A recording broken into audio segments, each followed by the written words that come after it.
danışdım. Deyir adı səndə nə? 200-300 indi verim, bir 2 günə düşdüyəndə qalanı versəm olar deyir. Sən tanıyırsan da sən bilər. Hə, kərfil mən duramda, narahat olma. Deyir, amma qaqa, yenə daha dedi ki, yenə adı səndə nə? Ki o şey olsa qaqa, mən elə istəmirəm də, yəni... Yanında yazacağım, Qarabağ qaysı verəcəm özünə. Əfsu.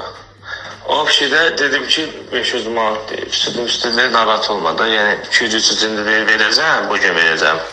Qalan da deyir, sabah 2-3 günə verəcəm deyir. Yaxşı, problem yox.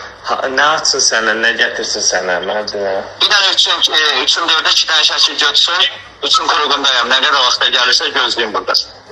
Mən hazırlayayım, bir dənə axşam yanıma gələndə şəklini yapışdırıb verərəm, pecatını vurup verərəm. Şəxsiyyəti nəyə açsın qadanamdır? Şəxsiyyət vəsiqəsini. Şəkilin? Hə. Açsın, mən hazırlayayım. Hə. Akşam da şəklini yapışdırıb verərəm özümə. Bu ata bilsən, bu atsın, atam məsələsi yaxın. Deyərəm, indi axşam ikisində bir yer atar.